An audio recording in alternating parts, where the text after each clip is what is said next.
You're tuned in to the Brand Ambassador Select Podcast. Welcome back to the Brand Ambassador Select Podcast, where we are showing the coolest brands and gifts along with featuring movers and makers. I'm your host, Lenora, and today we're joined by a trailblazer in the renewable energy industry. So Kimberlee Centera, the CEO and founder of TerraPro Solutions, is the only female CEO of a privately held utility-scale renewable energy consulting practice. She is the leader in development of utility-scale wind, solar, and energy storage projects. And she joins us today to share the importance of renewable energy in today's society. So Kimberlee Centera, welcome to the Brand Ambassador Select Podcast. Thank you so much. I'm so happy to be here. So I'd love to hear all about TerraPro Solutions because you're the creator, you're the founder, you're the CEO. Give us all the details. Wow. I obviously I'd love to talk about what I do and my business. And so for a lot of people, renewables and climate change is kind of the new hot topic. But I've been working in renewables for about 25 years. So I started way in the early days of wind and solar later, but certainly wind projects. And only 13% of renewables is women.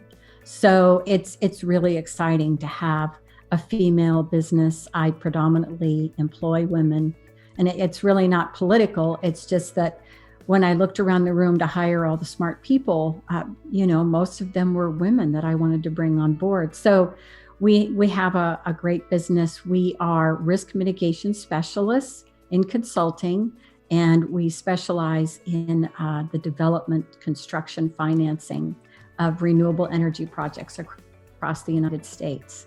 So it's really fun. It's a challenging business, and it's about relationships, and you really have to, hopefully you love the people that you work with, because it's super challenging. It's tough, and you're in the trenches together. And a lot of people think, oh, well, you're the good guys. It should be really easy, climate change, and everybody wants that to happen.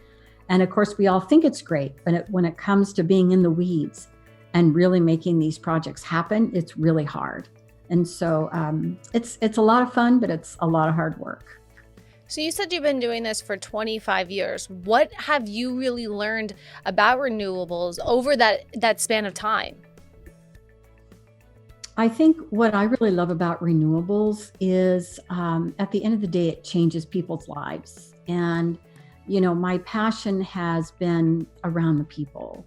And I had the privilege of working early in renewables, and I love the people that worked in renewables early because you had to be a visionary.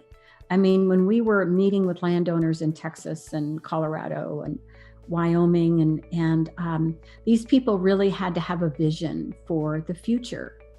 And, we've spent a lot of time talking, and it's interesting to me that the rural areas face a lot of the same changes that a lot of our country does. There's migration, all the young people are leaving. And so these people want to be able to build a legacy and keep a legacy. And so renewables was one of the ways that income, that ability to have the projects, was a way for them to diversify incomes, be able to keep the family farm, the family property, in the family, and keep that legacy going when maybe things were shifting. So it was really about, for me, it was about the people and really being able to work with the people. And I think we bring that now to our consulting business, because I think one of the reasons why we have success is that we want to engage with everyone. It's about communities. So thinking about renewables, it's really about communities, and that started really grassroots, and that part really hasn't changed. It's become even more important, I think, for communities to be involved. There's certainly a lot more focus on renewables. And energy, obviously we're all thinking about that, especially as we've looked at now quarantining and how great that's been for our carbon footprint. And you look at, the maps of LA and how, all the smog is cleared. So, I mean, that's really exciting. But I think in renewables, really, it's always been about the people. It's been about the community. And that has been the fundamental aspect of it. And that really hasn't changed over all these years. I have been saying for like the past couple months, I'm like, I really hope people are getting all the data to see how much non-smog and, pollution is in the air from like half, maybe 75% of the American population now working from home. I was like, it definitely had to do something to the ozone layer. It definitely had to do something to, like you said, even just the sky in general. Looking up, it's like, wow, I can see the stars. Like I can see above me now. Yeah.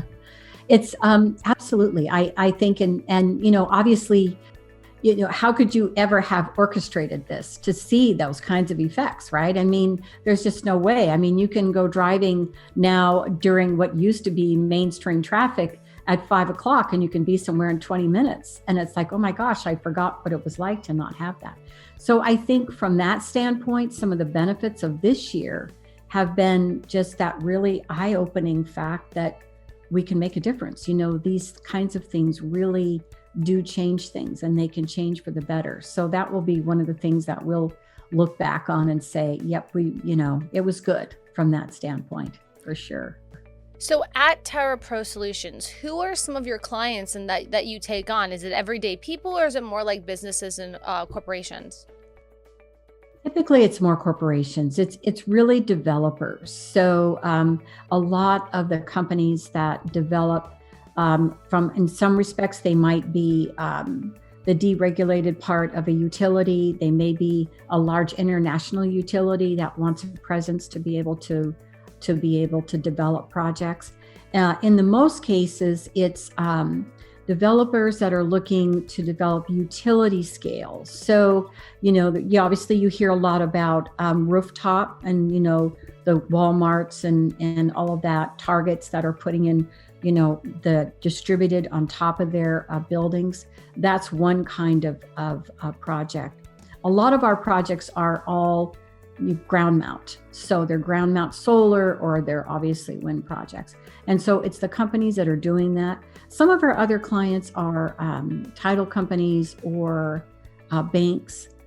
They might be other parties that have interest in these projects and they want to understand some of the risks and they want to be able to, right now, there's really a demand. I think besides the impacts that we're seeing from the climate, a lot of stakeholders, a lot of companies, corporations, stockholders, they want to know, that accountability. They want to see some kind of involvement. So typically it's developers, but it can be almost any party that wants to be involved in that project and have some help with understanding the risks and the challenges around these projects. I did my own little project, Kimberlee, not me, I hired somebody because I'm not getting on my roof.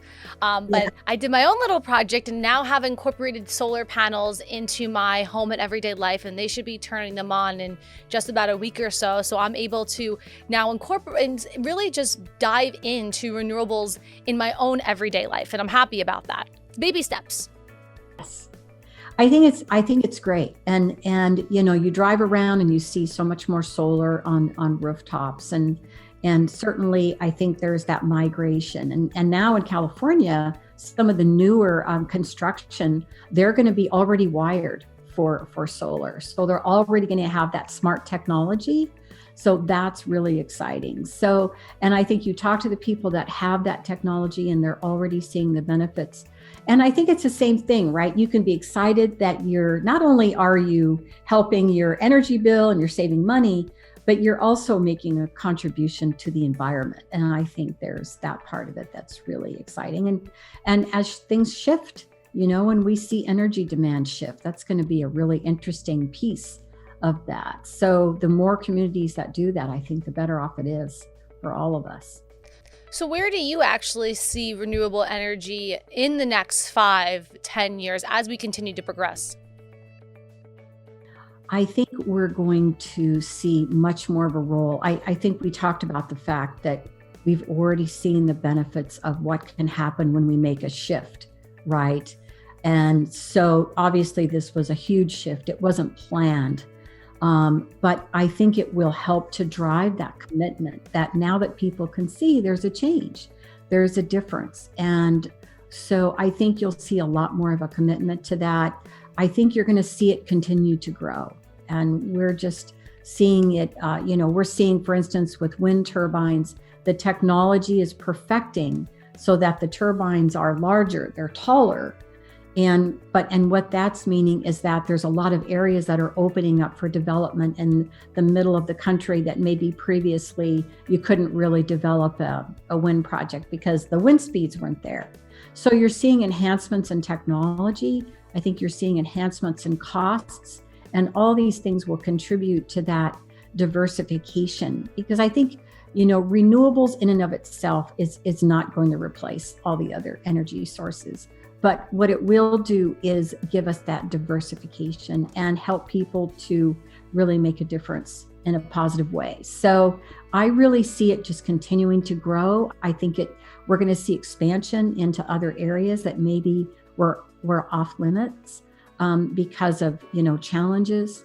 And I think you're going to continue to see parties be focused on that, just even to be able to reduce that carbon impact. So, obviously more corporates have moved in the area of signing those power purchase agreements to try to incorporate renewables into their space. So I think you're just going to continue to see that, and it'll move globally. I mean, one of the things that I've learned about renewable energy is that energy is a matter of social justice. It's a matter of all people being able to access that. I had the opportunity to go to Africa. I went to Kenya, and I was really, I went with a priest friend of mine and another friend.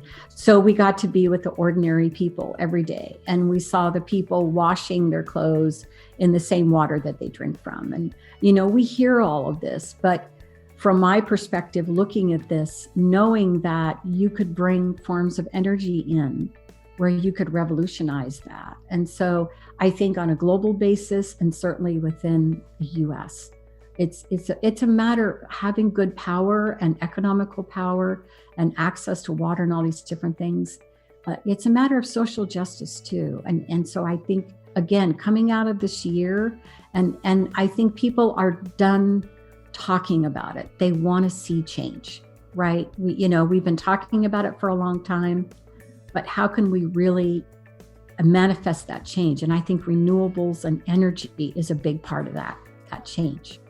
Just like you just telling that story, I think just really paints a picture on how even if you can bring those renewable energies to places around the entire world, those little things will make such a huge difference in their everyday activities and their everyday life, and really bring them up with us. Yes. And you think about the simple act of water, and, these people still carry water long distances. And when you ask people, what one thing can really make a difference, having power, having energy, and whether it's wind turbines or it's solar, and obviously we have an abundance of that resource with the sun.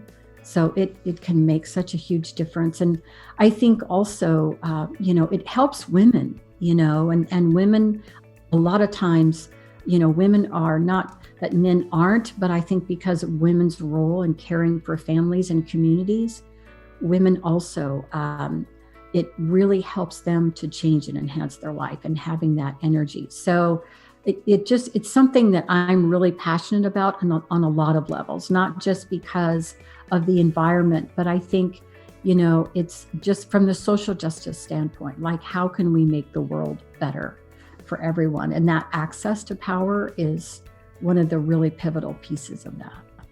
So what differentiates you and TerraPro Solutions from other professional consulting services that are out there?